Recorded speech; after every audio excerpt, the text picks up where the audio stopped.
Hello everyone, ഇന്ന് നമ്മൾ cover ചെയ്യാൻ പോകുന്നത് GSTയിലെ എക്സംഷൻ ആണ്. അപ്പം എക്സംഷൻ എന്ന് പറയുമ്പോൾ നമ്മൾ ആക്ട് വെച്ച് നോക്കുകയാണെങ്കിൽ ഓരോ എൻട്രി വൈസ് നോക്കുമ്പോൾ നമുക്ക് ധാരാളം ടൈം എടുക്കും. So I have classified it into various sectors. So ഇന്ന് നമ്മളിപ്പോൾ ഇവിടെ കവർ ചെയ്യാൻ പോകുന്നത് എക്സാമിന് വേണ്ടി അപ്പോൾ യൂസ്ഫുൾ ആയിരിക്കും. അതുപോലെ തന്നെ നിങ്ങൾക്ക് പെട്ടെന്ന് ഇത് ഓരോ സെക്ടർ വൈസ് റെഫർ ചെയ്യാനും ഇത് ഭയങ്കര ഈസി ആയിരിക്കും. അപ്പം ഇപ്പോൾ പറയാൻ പോകുന്നത് എൻ്റർടൈൻമെൻറ്റ് സെക്ടറാണ്. എൻ്റർടൈൻമെൻറ്റ് സെക്ടറിൽ ഫസ്റ്റ് വൺ എൻട്രി നമ്പർ 78 ആണ് പറയുന്നത്.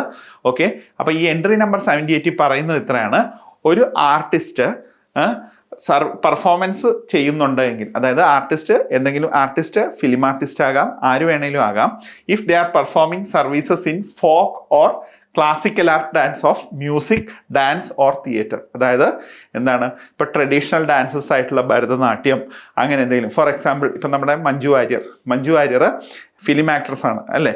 മഞ്ജു വാര്യർ നമ്മുടെ ക്ലാസിക്കൽ അല്ലെങ്കിൽ ട്രഡീഷണൽ ഡാൻസായ ഭരതനാട്യം അങ്ങനെ എന്തെങ്കിലും ആണ് പെർഫോം ചെയ്യുന്നതെങ്കിൽ അതിൻ്റെ കൺസിഡറേഷൻ 1,50,000 വരെയാണ് എങ്കിൽ അത് എക്സംപ്റ്റ് ആണ്. അപ്പം മഞ്ജു വാര്യർക്ക് കൊടുക്കുന്ന പേയ്മെൻറ്റ് 1,50,000 വരെയാണെങ്കിൽ അത് എക്സംപ്റ്റ് ആണ്.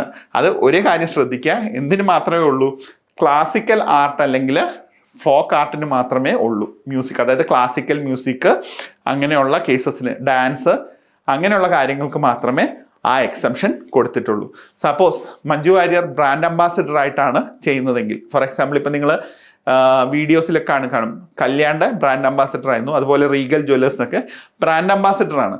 അങ്ങനെ കൊടുക്കുന്ന കൺസിഡറേഷൻ എക്സംപ്റ്റ് അല്ല, അത് ടാക്സബിൾ ആണ്.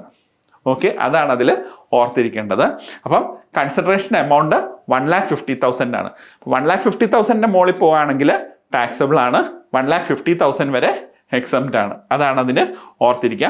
ബ്രാൻഡ് അംബാസിഡർ ആയിട്ട് പ്രൊവൈഡ് ചെയ്യുന്ന സർവീസ് എന്താണ്? ടാക്സബിൾ ആണ്. ഇത്രയാണ് ഇതിൽ ഓർത്തിരിക്കേണ്ടത്.